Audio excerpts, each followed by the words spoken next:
केंद्रीय बजट 2020-21 को लेकर लोगों की प्रतिक्रिया आ रही है। ज्यादातर केंद्रीय मंत्रियों या सत्ता पक्ष के लोगों ने कोरोना काल में इस प्रकार के बजट को सराहा, तो विपक्ष ने उंगली उठाते हुए इसे निराशाजनक बताया है। हमेशा की भांति बजट पर भाजपा और कांग्रेस आमने सामने हैं। भाजपा इसे ऐतिहासिक बजट बता रही है, तो कांग्रेस ने इसे देशवासियों के सपने नष्ट करने वाला बजट करार दिया। बजट पर प्रधानमंत्री ने कहा कि वर्ष 2020-21 का बजट असाधारण परिस्थितियों के बीच पेश किया गया है। इसमें यथार्थ का एहसास और विकास का विश्वास भी है। कोरोना ने दुनिया में जो प्रभाव पैदा किया, उसने पूरी मानव जाति को हिलाकर रख दिया। इन परिस्थितियों के बीच आज का बजट भारत के आत्मविश्वास को उजागर करने वाला है। नमस्कार। वर्ष 2021 का बजट असाधारण परिस्थितियों के बीच पेश किया गया है। इसमें यथार्थ का एहसास भी और विकास का विश्वास भी है। कोरोना ने दुनिया में जो प्रभाव पैदा किया, उसने पूरी मानव जाति को हिलाकर रख दिया है। इन परिस्थितियों के बीच आज का बजट भारत के आत्मविश्वास को उजागर करने वाला है और साथ ही दुनिया में एक नया आत्मविश्वास भरने वाला है। आज के बजट में आत्मनिर्भरता का विजन भी है और हर नागरिक, हर वर्ग का समावेश भी है। हम इस बजट में जिन सिद्धांतों को लेकर चले हैं, वो हैं ग्रोथ के लिए नए अवसरों, नई संभावनाओं का विस्तार करना, युवाओं के लिए नए अवसरों का निर्माण करना, मानव संसाधन को एक नया आयाम देना, इंफ्रास्ट्रक्चर निर्माण के लिए नए नए क्षेत्रों को विकसित करना, आधुनिकता की तरफ आगे बढ़ना, नए सुधार लाना। साथियों, नियमों और प्रक्रियाओं को सरल बनाकर आम लोगों के जीवन में ईज ऑफ लिविंग को बढ़ाने पर इस बजट में जोर दिया गया है। ये बजट इंडिविजुअल्स, इन्वेस्टर्स, इंडस्ट्री और साथ ही इंफ्रास्ट्रक्चर सेक्टर में बहुत सकारात्मक बदलाव लाएगा। मैं इसके लिए देश की वित्त मंत्री निर्मला जी को और उनके साथी मंत्री अनुराग जी और उनकी टीम को बहुत बहुत बधाई देता हूं। साथियों, ऐसे बजट देखने को कम ही मिलते हैं जिसमें शुरू के 1-2 घंटों में ही इतने सकारात्मक रिस्पांस आए। कोरोना के चलते कई एक्सपर्ट्स ये मानकर चल रहे थे, सरकार आम नागरिकों पर बोझ बढ़ाएगी, लेकिन फिस्कल सस्टेनेबिलिटी के प्रति अपने दायित्वों को ध्यान में रखते हुए सरकार ने बजट साइज बढ़ाने पर जोर दिया। हमारी सरकार ने निरंतर प्रयास किया है कि बजट ट्रांसपेरेंट होना चाहिए। मुझे खुशी है कि आज अनेक विद्वानों ने इस बजट की ट्रांसपेरेंसी की सराहना की है। साथियों, भारत कोरोना की लड़ाई में रिएक्टिव होने के स्थान पर हमेशा ही प्रोएक्टिव रहा है। चाहे वो कोरोना के काल में किए गए रिफॉर्म्स हो या फिर आत्मनिर्भर भारत का संकल्प, इसी प्रोएक्टिवनेस को बढ़ाते हुए आज के बजट में भी रिएक्टिव का नामो निशान नहीं है। साथ ही हम एक्टिव पर, स्टेटस को पर भी अटके नहीं हैं और हमने इस बजट में भी प्रोएक्टिव बजट देकर के देश के सामने प्रोएक्टिव होने का संदेश दिया है।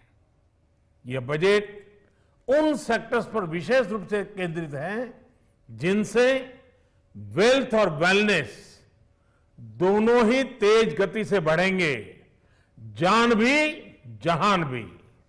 इसमें एमएसएमईज और इंफ्रास्ट्रक्चर पर विशेष रूप से जोर दिया गया है। इसी तरह ये बजट जिस तरह से हेल्थ केयर पर केंद्रित है वो भी अभूतपूर्व है। ये बजट देश के हर क्षेत्र में विकास यानी ऑल राउंड डेवलपमेंट की बात करता रहता है। खास तौर पर मुझे खुशी है कि इस बजट में दक्षिण के हमारे राज्य, पूर्वोत्तर के हमारे राज्य और उत्तर में लेह लद्दाख जैसे क्षेत्रों में विकास पर विशेष ध्यान दिया है। ये बजट भारत के कोस्टल स्टेट्स जैसे तमिलनाडु, केरल, पश्चिम बंगाल, इनको एक बिजनेस पावर हाउस बनाने की दिशा में एक बड़ा कदम उठाए। नॉर्थ ईस्ट के राज्य जैसे असम के अनएक्सप्लोर्ड पोटेंशियल को टैप करने में बजट बहुत बड़ी मदद करेगा। इस बजट में जिस तरह से रिसर्च एंड इनोवेशन इकोसिस्टम पर बल दिया गया है, जो प्रावधान किए गए हैं, उनसे हमारे युवाओं को ताकत मिलेगी। भारत उज्जवल भविष्य के लिए बहुत ठोस कदम रखेगा। साथियों, देश के सामान्य मानवी का, महिलाओं का जीवन आसान बनाने के लिए उनके स्वास्थ्य, स्वच्छता, पोषण, शुद्ध जल और अवसरों की समानता, इस पर इस बजट में विशेष बल दिया गया है। बजट में इंफ्रास्ट्रक्चर पर खर्च में अभूतपूर्व वृद्धि के साथ साथ कई व्यवस्थागत सुधार किए गए हैं, जिसका बहुत बड़ा फायदा देश में ग्रोथ और जॉब क्रिएशन, रोजगार के लिए बहुत लाभ होगा। देश में एग्रीकल्चर सेक्टर को मजबूती देने के लिए, किसानों की आय बढ़ाने के लिए इस पर बजट में बहुत जोर दिया गया है। कई प्रावधान किए गए हैं। एग्रीकल्चर सेक्टर में किसानों को और आसानी से और ज्यादा ऋण मिल सकेगा। देश की मंडियों को यानी एपीएमसी को और मजबूत करने के लिए, सशक्त करने के लिए एग्रीकल्चर इंफ्रास्ट्रक्चर फंड से मदद का प्रावधान किया गया है। ये सब निर्णय ये दिखाते हैं कि इस बजट के दिल में गांव है, हमारे किसान है। एमएसएमई सेक्टर को गति देने के लिए, रोजगार के अवसर बढ़ाने के लिए इस बार एमएसएमई सेक्टर का बजट भी पिछले साल की तुलना में 2 गुना से ज्यादा कर दिया गया है। साथियों, ये बजट आत्मनिर्भरता के उस रास्ते को लेकर आगे बढ़ा है जिसमें देश के हर नागरिक की प्रगति शामिल है। ये बजट इस दशक की शुरुआत की एक मजबूत नींव रखने वाला बजट है। सभी देशवासियों को आत्मनिर्भर भारत के इस महत्वपूर्ण बजट के लिए मैं बहुत बहुत शुभकामनाएं देता हूं। फिर से एक बार वित्त मंत्री जी और उनकी टीम को बहुत बहुत अभिनंदन करता हूं, धन्यवाद करता हूं। भाजपा अध्यक्ष जेपी नड्डा ने कहा कि यह बजट सभी वर्गों, बुजुर्गों, युवाओं, महिलाओं, संगठित एवं असंगठित क्षेत्र के मजदूरों, छोटे बड़े उद्योगों की आशाओं और आकांक्षाओं को पूरा करने वाला बजट है। डिजिटल इंडिया का पहला डिजिटल बजट है। जैसा कि प्रधानमंत्री श्री नरेंद्र मोदी जी ने कहा, यह बजट नियमों और प्रक्रियाओं को सरल बनाकर आम लोगों के जीवन में ईज ऑफ लिविंग को बढ़ाने पर इस बजट में जोर दिया गया है। वर्ष 2021 का बजट असाधारण परिस्थितियों के बीच पेश किया गया है। इसमें यथार्थ का एहसास भी है और विकास का विश्वास भी है। यह बजट सभी वर्गों, बुजुर्गों, युवाओं, महिलाओं, संगठित एवं असंगठित क्षेत्र के मजदूरों, छोटे बड़े उद्यमियों की आशाएं और आकांक्षाओं को पूरा करने वाला बजट है। ऐसे सर्वस्पर्शी और सर्वसमावेशी एवं देश के जन जन के सर्वांगीण कल्याण के प्रति समर्पित आम बजट के लिए मैं आदरणीय प्रधानमंत्री श्री नरेंद्र मोदी जी का अभिनंदन करता हूं और वित्त मंत्री श्रीमती निर्मला सीतारमण जी को और उनकी टीम को बहुत बहुत बधाई देता हूं। Health and wellbeing, financial capital, inclusive growth, human capital, innovation and R&D, minimum interventions इस बजट के स्तंभ हैं जो भारत के हर क्षेत्र के विकास पर आधारित हैं। इंफ्रास्ट्रक्चर डेवलपमेंट पर विशेष फोकस किया गया है। स्वास्थ्य क्षेत्र में सुधारों को आगे बढ़ाया गया है। इंश्योरेंस सेक्टर में FDI की नीति में बदलाव किया गया है। MSME सेक्टर को मजबूती प्रदान की गई है। 7 मेगा टेक्सटाइल पार्क की स्थापना की जाएगी जो परिवर्तन लाएगा। शिक्षा एवं रिसर्च पर विशेष ध्यान दिया गया है। ये सभी प्रयास देश में रोजगार सृजन में बहुत बड़ी भूमिका निभाने वाले हैं। पहली बार स्वास्थ्य क्षेत्र के बजट में 137% की वृद्धि हुई है। स्वास्थ्य के क्षेत्र में बजट को 92,000 करोड़ रुपए से बढ़ाकर 2,23,000 करोड़ तक पहुंचाया गया है। 64,180 करोड़ रुपए आत्मनिर्भर स्वस्थ भारत परियोजना के लिए दिए गए हैं। यह अपने आप में भारत की स्वास्थ्य की तस्वीर बदलने वाला है।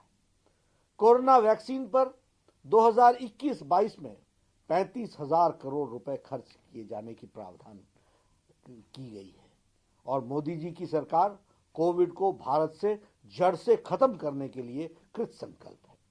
इतनी गंभीरता हमने इस विषय की रखी है। प्रधानमंत्री श्री नरेंद्र मोदी जी ने अपने नेतृत्व में केंद्र की NDA की सरकार किसानों के कल्याण एवं आय को दुगना करने के लिए कटिबद्ध है। MSP बढ़ाकर उत्पादन लागत का 1.5 गुना किया गया है। प्रधानमंत्री मोदी जी की सरकार पिछली सरकार से करीब 3 गुना अधिक राशि किसानों के खातों में पहुंचाई गई है। हमारे सीनियर सिटीजन्स जो 75 साल और उससे ज्यादा उम्र के सीनियर सिटीजन्स को IT रिटर्न से राहत देने और पेंशन से आय की इनकम टैक्स की छूट दी जा रही है।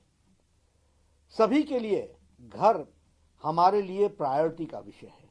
होम लोन पर ब्याज में 1.5 लाख रुपए की कटौती के प्रावधान को 31 मार्च 2022 तक बढ़ाया गया है।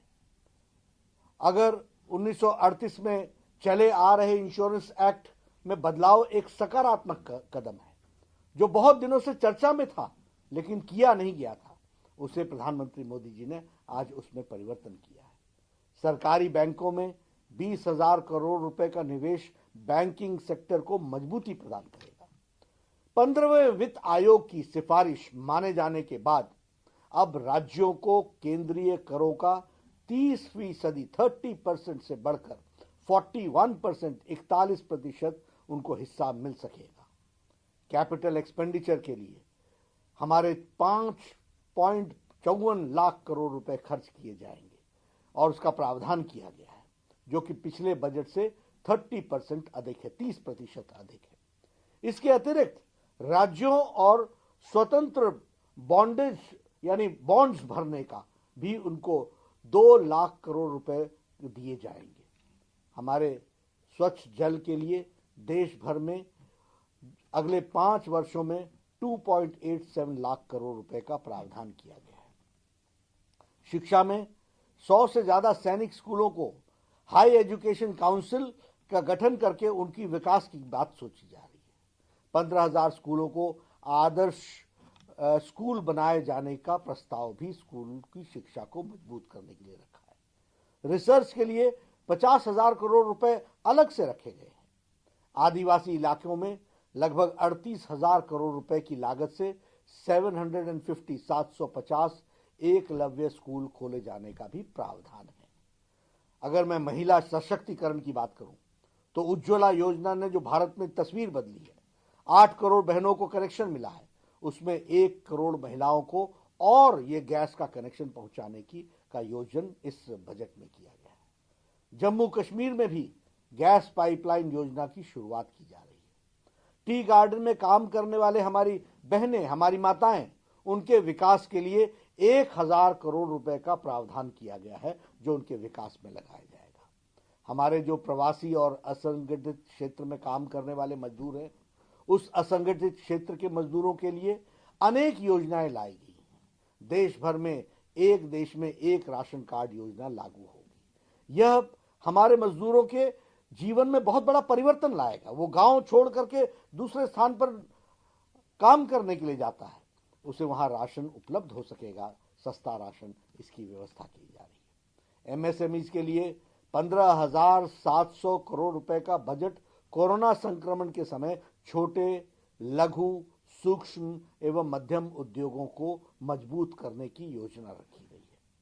छोटे कंपनियों की परिभाषा बदलकर इसके लिए पंजीकृत आधार में 50 लाख रुपए से बढ़ाकर 2 करोड़ रुपए किए जाने का प्रावधान भी किया गया है। उसी तरीके से कैपिटल एक्सपेंडिचर को 34% बढ़ाया गया है। यह इकोनॉमी में बहुत बड़ा परिवर्तन लाएगा। ग्रामीण क्षेत्र में इंफ्रास्ट्रक्चर के विकास के लिए जो आवंटन किया जाता है, उसे बढ़ाकर 40,000 करोड़ रुपए किया गया है। रेलवे के लिए 1.10 लाख करोड़ रुपए, सड़क परिवहन मंत्रालय के 1,18,000 करोड़ रुपए अतिरिक्त प्रावधान किए गए हैं। बिजली से जुड़े इंफ्रास्ट्रक्चर को मजबूत करने के लिए 3 लाख करोड़ रुपए की अधिक लागत से स्कीम को लॉन्च किया जा रहा है। ये बताता है कि सबका साथ, सबका विकास और सबका विश्वास के मंत्र से प्रेरित होकर बजट ये हमारा 2021-22 का आया है। यह गरीबी, किसानों, हमारे जो मध्यम वर्ग के लोग हैं, उनको मजबूती प्रदान करने के लिए और राज्य के कोषीय घाटे को काफी हद तक सीमा में रखने वाला, देश के आर्थिक गति को तेज करने वाला बजट है। मैं पुनः इस ऐतिहासिक बजट के लिए आदरणीय प्रधानमंत्री जी को और निर्मला जी, हमारी वित्त मंत्री, उनकी टीम को बहुत बहुत बधाई देता हूं, अभिनंदन करता हूं और मैं ये महसूस करता हूं कि यह बजट देश को, जो संक्रमण काल से निकल रहा है, उसको एक नया इम्पेटस देगा, एक नई ताकत देगा, एक नए ऊर्जा के साथ आर्थिक जगत को आगे बढ़ाएगा और संपूर्ण विकास के लिए, होलिस्टिक डेवलपमेंट में ये अपना योगदान करेगा। वहीं रणदीप सुरजेवाला का इस बजट पर कहना है कि इस बजट का सार है धोखा। यह धोखेबाज बजट है। केंद्र सरकार ने रक्षा बजट नहीं बढ़ाया। जिस प्रकार से राजकोषीय और वित्तीय घाटा लगभग 9.5 से 10% तक पहुंच गया है, यह निवेशक और अर्थव्यवस्था के लिए खतरे की बड़ी घंटी है। जो चीजें देश की सुरक्षा और अस्मिता के लिए आवश्यक थी, उनकी चर्चा तक वित्त मंत्री ने नहीं की। उदाहरण के तौर पर आपने देश की राष्ट्रीय सुरक्षा से जुड़े डिफेंस बजट के बारे में कहा। डिफेंस बजट में एक फूटी कौड़ी भी नहीं बढ़ाई गई। ऐसे समय में जब चीन हमारी सरजमी पर कब्जा किए है, रक्षा बजट की चर्चा तक ना करना इस देश की सरकार की प्राथमिकता या उसकी कमी की ओर इशारा करता है।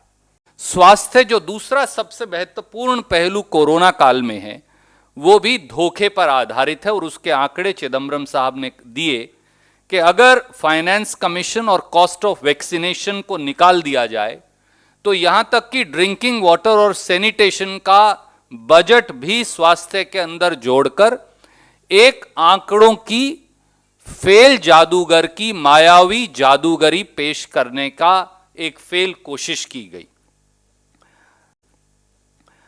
जिस प्रकार से राजकोषीय घाटा और वित्तीय घाटा लगभग 9.5-10% तक पहुंच गया है, यह निवेशकों के लिए और इसकी देश की अर्थव्यवस्था के लिए खतरे की एक बड़ी घंटी है। सरकारी खर्चे में 1 पैसे की बढ़ोतरी ना करना, जिससे अर्थव्यवस्था और रोजगार दोनों उत्पन्न होते, यह अपने आप में इस सरकार की मिसप्लेस प्रायोरिटीज को दिखाता है। सबसे बड़ा धोखा खेती के साथ किया गया। खेती का बजट लगभग 6% काट दिया गया। मार्केट इंटरवेंशन स्कीम को 2000 करोड़ से 1500 करोड़ कर दिया गया। और पीएम किसान योजना जिसकी बार बार चर्चा की जाती है उसमें 13% की कटौती कर दी। लघु और छोटे उद्योगों को बड़ा झटका देते हुए मात्र 15,700 करोड़ की घोषणा हुई। ये ऐसे ही है जैसे आपने फरमाया कि एक भूखे हाथी को एक घास की मुट्ठी उसके पेट की आग बुझाने के लिए दे दी। सभी सरकारी बैंकों पर जो इस देश के गरीब की राहत का आधार हैं, उन पर तालाबंदी करने की ओर एक और कदम अग्रसर किया गया। नौकरी पेशा और मध्यम वर्ग के लोगों के साथ बड़ा धोखा हुआ। एक फूटी कोड़ी की राहत नहीं मिली। जो भी इसमें प्रोविजंस दिए गए वो केवल चंद अमीरों की मदद करेंगे। जैसा आपने फरमाया कि यह बजट हर पायदान पर औंधे मुंह गिरा है और इस बजट का एक शब्द में सार है धोखा। इस बजट में एमएसएमई में और इंफ्रास्ट्रक्चर पर भी विशेष रूप से ध्यान दिया है। हेल्थ सेक्टर पर भी हम बहुत ज़्यादा पैसा खर्च करने वाले हैं जो लगभग 137% है। इसी तरह से अगर आप देखेंगे तो रोडवेज पर भी 1,10,000 करोड़ रुपया 1,10,000 करोड़ रुपये के लगभग का हमने बजट का प्रावधान किया है और रेलवे पर भी लगभग 1,10-15,000 करोड़ रुपये का प्रावधान उस पर भी किया है। ये बजट जो है ये व्यक्तियों के लिए हो, निवेशकों के लिए हो, उद्योग हो, बुनियादी ढांचा हो, इन क्षेत्रों में सकारात्मक बदलाव लाएगा। और हमने कुल मिलाकर प्रयास भी किया है कि स्वास्थ्य को एक बहुत बड़ा प्राथमिकता दी है। जिला स्तर पर हो, वेलनेस सेंटर हो, हेल्थ सेंटर्स हो, उनको और सुदृढ़ करने का हम काम करने जा रहे हैं। इसीलिए 137% की उसमें वृद्धि भी हेल्थ बजट में की है। और वैक्सीन के लिए 35,000 करोड़ रुपए का अलग से प्रावधान किया गया और माननीय वित्त मंत्री जी ने यह भी कहा है कि अगर और भी आवश्यकता पड़ेगी हम और भी इसमें प्रावधान करेंगे।